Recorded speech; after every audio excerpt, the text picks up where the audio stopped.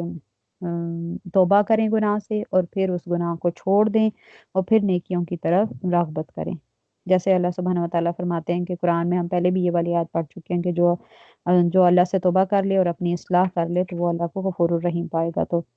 اللہ ایسے لوگوں کی توبہ قبول کرتا ہے جو اپنے سب سے پہلے کام ہے مجاہدہ کرنا، یعنی وہ پہلے گناہ کر رہا تھا، پھر اپنے آپ کو اس گناہ سے روک لیا، یہ ہو گیا مجاہدہ۔ پھر اس کے بعد ریاضت کرے، ریاضت یعنی گناہوں کو چھوڑنے کے بعد نیکیوں میں کثرت لے آنا۔ دوسری بات اس میں ہے کہ جو کفر کی حالت میں توبہ قبول نہیں ہوگی، ایک حالت نزع میں اور حالت کفر میں، دونوں حالتوں میں توبہ قبول نہیں ہوگی۔ کفر کی حالت یہ کہ ایک تو کفر ہوتا ہے جو ہم مسلمان بھی کرتے ہیں کہ ہم آیت پر تو ایمان لاتے ہیں لیکن عملی طور پر ہم اس پر عمل نہیں کرتے، عمل کرنے کا ہم انکار کرتے ہیں۔ اور جو بندہ ظاہری طور پر انکار نہیں کرتا لیکن عملی طور پر اس کا انکار کرتا ہے تو وہ فاسق ہوگا، ٹھیک ہے، اور جو ظاہری طور پر بھی انکار کر دے تو وہ کافر ہوگا کہ مطلب حکم کوئی نہیں مان رہا تو وہ کافر ہوگا، اور ایسے کافر کی توبہ قبول نہیں ہوگی۔ اگر کسی کی توبہ قبول ہوگی تو وہ بس اسی کی ہوگی جو اللہ کے آیت کو تو مان رہا تھا کہ ہاں قرآن پاک میں یہ حکم ہے، جیسے پردے کے حکم کو ہی لے لیں کہ قرآن پاک میں عورتوں کے پردے کا حکم ہے لیکن ہم عورتیں پردہ نہیں کرتی، باہر جاتے ہوئے اسکارف لینا یا اپنے آپ کو ڈھانپنا وہ نہیں کرتی، پتہ ہے سب کو پتہ ہے لیکن نہیں کرتے، تو یہ ظاہر حکم کی نافرمانی ہے۔ یہ بھی کفر میں ہی آتا ہے لیکن یہ اس کفر میں نہیں آتا کہ جو آپ کو دائرہ اسلام سے خارج کر دے، لیکن یہ کفر ہے، اللہ کے حکم کی نافرمانی ہے۔ ایسے لوگوں کے لیے توبہ ہے کہ جن کو احساس ہو جائے کہ ہاں یہ میں گناہ کر رہی تھی، میں آج سے یہ گناہ چھوڑتی ہوں۔ پہلا کام ہے چھوڑنا، دوسرا کام ہے اس پر ثابت قدم رہنا، اپنی حفاظت کرنا اس گناہ کو چھوڑنے کے بعد، اور پھر نیکیوں میں رغبت کرنا۔ یہاں پہ آج کا ہمارا ٹاپک کمپلیٹ ہے۔